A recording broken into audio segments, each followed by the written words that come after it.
الخير يا بنات، ازيكم عاملين ايه؟ يا رب تكونوا في احسن صحه واحسن حال. النهارده هنتكلم على الليفه المغربيه الاصليه اللي جايه من المغرب مباشره اليكم عبر جروبنا، وحصريا الليفه الكسال الفأس المغربي.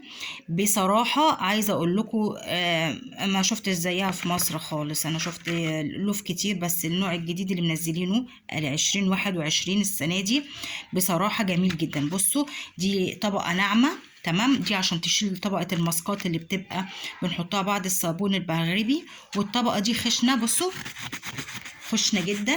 ديت علشان تشيل طبقة الصابون المغربي وتفرك الجسم كويس وتطلع الوبر اللي هو الخلايا الميتة اللي في الجسم بعد ما بنحط الصابون المغربي.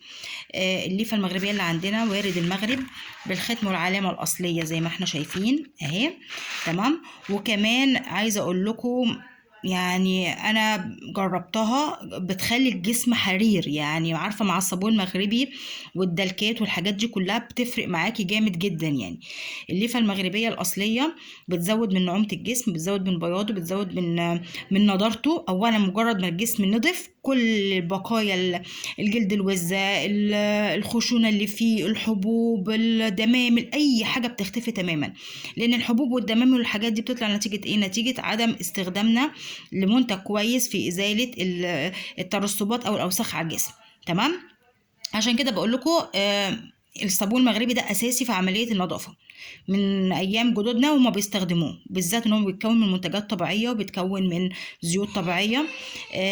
هتخلي جسمك ياخد زي ما بيقولوا ايه، وقايه كامله من اي جراثيم او ميكروبات تهاجمه، تمام. مع الليفه المغربيه اللي بتفرك لي الحاجات ديت وبتطلعها، والجلد الميت اللي بيبقى موجود على الجسم، ترسبات البكتيريا والخلايا والجراثيم والحاجات دي كلها، بتخلي الجسم يرجع لونه الطبيعي. جسم اطفال، ملبس حريري تماما. يا ريت بلاش نستخدم اللوفه اللي هي بتاعه الاشجار دي، ملهاش اي لازمه خالص، ما بتعملش حاجه. بنستخدم الليفه المغربيه الاصليه دي، طبعا ضمان 6 شهور، كل 6 شهور بتغيريها، تمام. ديت الملمس بتاع نص خشن ونص ناعم، وقلت لكم ايه الفرق ما بين النص الخشن والنص الناعم. اصليه زي ما احنا شايفين. عايزه اقول لكم ده جربوها وهتحسي بفرق نظافه الجسم ونعومته وبياضه. ملبن يا اخواتي. واشوفكم ان شاء الله باذن الله في فيديو جديد على ازاي نهتم بنظافه جسمنا وازاي نعطره. وعرايسنا اللي في الجروب اللي فرحهم اول السنه، ربنا يتمم لكم بخير ان شاء الله. تابعوني في الفيديوهات اللي جايه، كلها حاجات اهتمام بالجسم والبشره والشعر. واشوفكم على خير على اول السنه الجديده، وكل سنه وانتم طيبين. باي باي.